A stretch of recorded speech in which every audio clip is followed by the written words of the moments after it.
Hi అండి, నమస్తే, welcome to Indian vlogs. నేను చెన్నై నుంచి ఈ ఛానల్ని చేస్తాను. నా సింపుల్ లైఫ్ స్టైల్ని నేను మీతో షేర్ చేసుకోబోతున్నాను. దీపావళికి మునుపు తీసిన ఈ ఆరి work materials Deepavali, new year, రాబోయే మకర సంక్రాంతి వరకు కుట్టేదానికి సరిగ్గా ఉన్నాం. ఏ వెరైటీ బ్లౌజ్కి మేము ఏ విధంగా వర్క్ చేసినామనేసి నేను వీడియో బెన్ననే అప్లోడ్ చేస్తాను. ఆరి వర్క్ మెటీరియల్ తీసేటప్పుడు కొంచెం మనం జాగ్రత్తగానే తీసుకోవాలా. మంచి క్వాలిటీ పూసలు, ఈ గోల్డెన్ పూసలు మంచి క్వాలిటీ లేకపోయిందంటే అట్టనే నలుపు అయిపోతుంది, కొంచెం దినాలుతాలి. అందువల్లనే 2-3 షాప్కు వెళ్ళి దాని తర్వాతనే పర్చేస్ చేసుకునేది మంచిది. నేను నేటికి దొండకాయ పప్పు కెలకపోతాను. తర్వాత సైడ్ డిష్ వడ, ఉద్దిపప్పు వడ. ఈ చిల్ క్లైమేట్కి దొండకాయ పప్పు కొంచెం కారంగా ఉంటేనే బాగుంటుంది. పప్పు, కాయ, పసుపు దుమ్ము, ఇంగువ, కొంచెం ఉల్లిగడ్డ వేసి ఉడకబెట్టి కెలకవలసిందే. తక్కాలి దీనికి అవసరం లేదు. వేడివేడిగా ఉద్దిపప్పు వడ తయారవుతూ ఉంది నేటికి మధ్యాహ్నానికి. పూజకు పువ్వు బజార్లో ఎంతదా మనం కొంటాను. ఇంట్లో పువ్వు పూసిందంటే మనకుండే ఆనందం ఎక్స్ట్రాడినరీ. చెట్లకు డైలీ మనమే నీళ్ళు పోసి దాన్ని మెయింటెనెన్స్ చేసి దాంట్లో ఒక పువ్వు వచ్చిందంటే ఆ పువ్వుని గిల్లి పూజకు పెట్టేటప్పుడు మనకు ఉండే సంతోషం చొప్పనవ్వదు. ఇది బజార్ నుంచి కొన్న పువ్వు.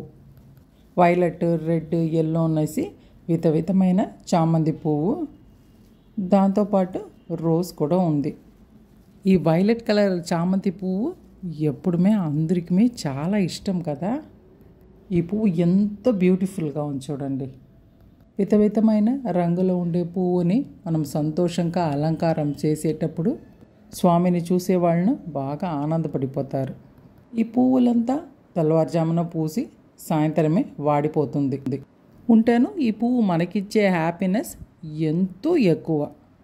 దీపావళి, కార్తీక మాసం, తర్వాత మార్గడి నెల, న్యూ ఇయర్, మకర సంక్రాంతి అన్ని పండుగలు వరుసగా వస్తూ ఉంది. ఈ న్యూ ఇయర్కి ఏం చీర ఎత్తేది, ఏం జ్యువెలరీ ఎత్తేది, సిల్వర్ ఏదైనా ఎత్తామా వద్దా, ఈ మాదిరి ఎన్నో యోచనలు.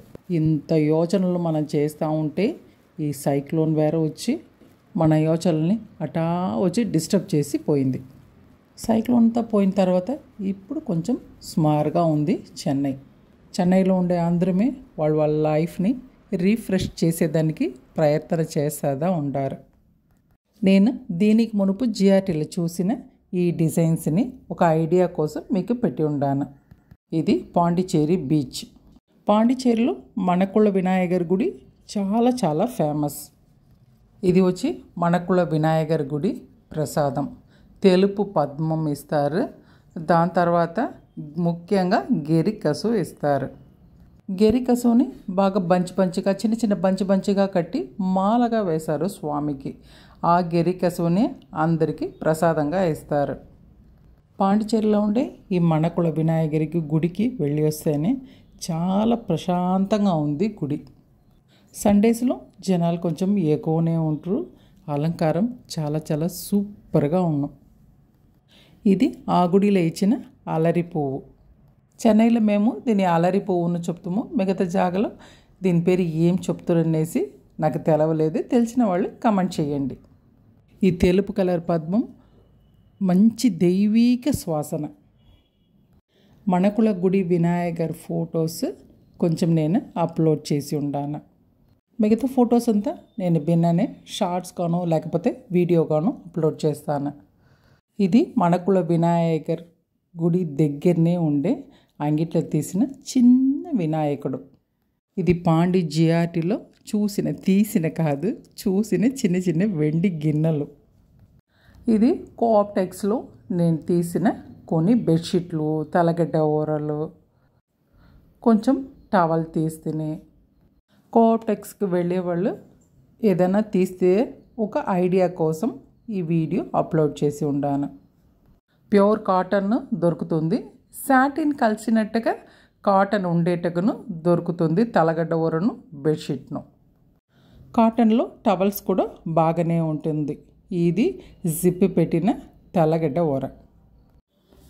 ఈసారి కొన్ని చీరలు కూడా ఎత్తినాయి. ఆ వీడియో కూడా నేను బిన్ననే అప్లోడ్ చేస్తాను. ఇది full tissue with zari pista colour చీర. ఇది ఒళ్ళు ఫుల్గానే ఈ మరి బుటాస్ ఉంది. ఈ బుటాస్ డిజైన్ కూడా చాలా చాలా అందంగానే ఉంది. పెద్ద బార్డర్, అటాచ్ బ్లౌజ్ను ఉంది. లైటింగ్లో ఈ పిస్తా కలర్ మీకు ఎట్ట కనిపిస్తుందో నాకు తెలవలేదు. ప్రైస్ కూడా కంఫర్టబుల్గానే ఉంది. 1945. బార్డర్ను చాలా బాగుంది, కొంగును చాలా బాగుంది. నా కూతురు ఎప్పుడు బస్సులో ఊరికి వెళ్తానో రసం అన్నం, పొటాటో ఫ్రై. ఇది మామూలు. ఈరోజు వీడియో ఇదేనండి. మరొక